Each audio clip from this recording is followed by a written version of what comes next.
Now, I've been asked, Michael, I've got a couple of texts, or more than a couple actually, suggesting that the statistics that I provided to you may not have been accurate this morning in terms of the origin of the citizens that are coming into this country. And a couple have said, "Oh, what about the Brits? They're much more numerous, and what you didn't mention them." Well, I've gone straight to the horse's mouth, so I can tell you, and actually it should scare you even more, not less, that I have gone to the horse's mouth. I'm reading directly now from the Department of Statistics, from their media release of 2 days ago, and then I've gone from there to the Department of Statistics and the actual statistics themselves for the year ended September 2023. So I'll read this to you direct. And frankly, ironically, I thought, oh, that's fair enough. I'm relying upon a media report for that, in this particular case, News Hub.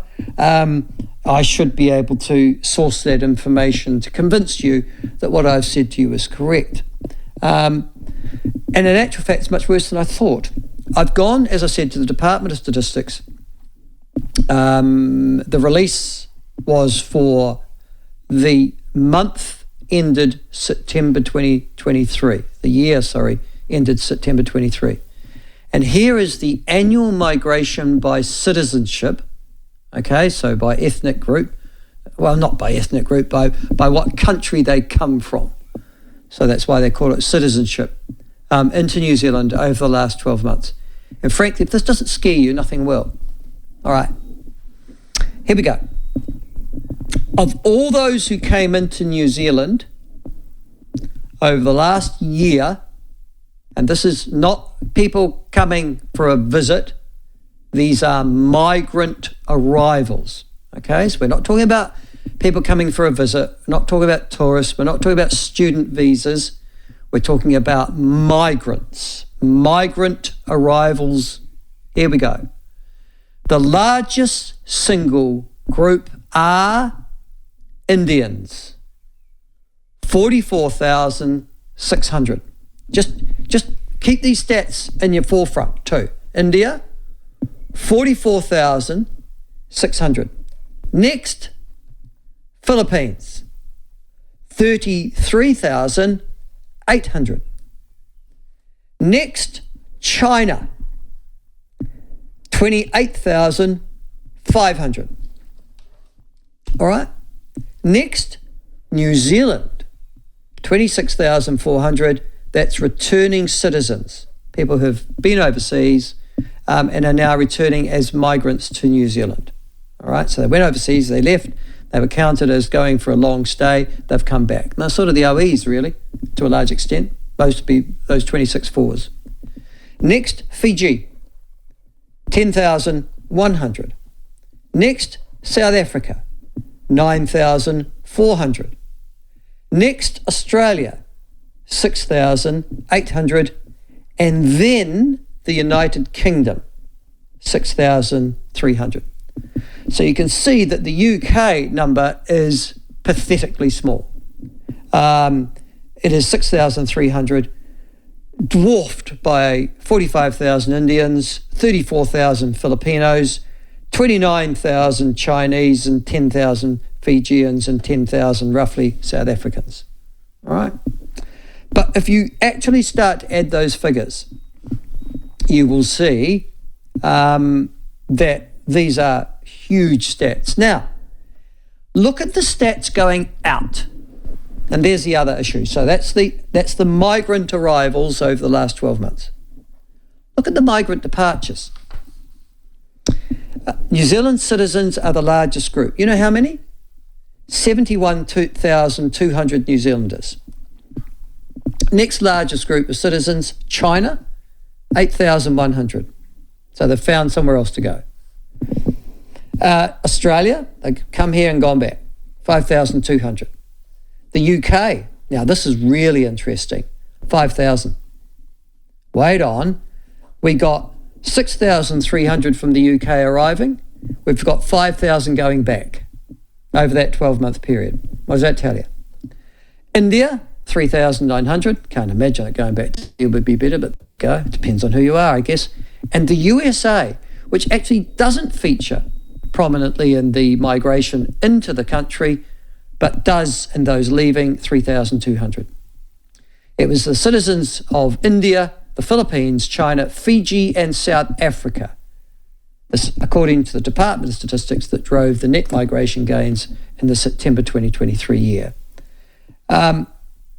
All right, so country of citizenship, by the way, is the nationality of the passport used to arrive in or depart from New Zealand. It's not necessarily the country of previous or next residence, but that's how they determine it. Which passport do you have?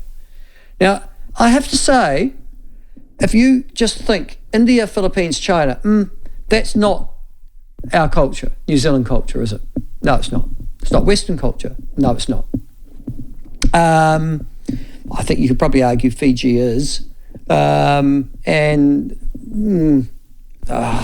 Australians, yeah, probably. South Africans, maybe. But there you go. So those are the migrant numbers from the Department of Statistics, released 2 days ago, taken from their actual release that they have provided. So yes, so in other words, the media reports were roughly accurate, but they didn't give you some indication. Now, 45,000 Indians migrating to this country in the last 12 months. Now, I know it's a fraction of India. I accept that. That's a hell of a lot. To put that into some sort of perspective for you, it's a greater than every man, woman and children living in Wanganui, and certainly much greater than every man, woman and child living in Timaru. And they got one of those, and that's just in 1 year. So just saying. And what they haven't done, the Department of Statistics, of course, is test for skills. So that's the other thing that is not actually in those statistics, those international migration statistics released by the department. I imagine you've got to pay for that, just quietly, but there you go. Those are the country of citizenship. Can I tell you how different that is? Okay? So 4 years ago, if you compare the 2019 stats with 2023, and this is phenomenal. This is why didn't the media pick up on this? There's your 2023 stats. I've just given them to you. But go back 4 years, just 4 years, pre-COVID. Go back to 2019. Make the comparison. How many Indians came out? 8,500 in 2019. How many in 2023? 41,000. 8 to 41,000. Go to the Philippines. 9,000 to 33,000. 9,000 to 33,000. Go to China. 5,000 to 21,000 in 4 years. Go to South Africa. That's really interesting. 11,000 in 2019, 9,000 in 2023. So there's been a drop in South African migration into this country.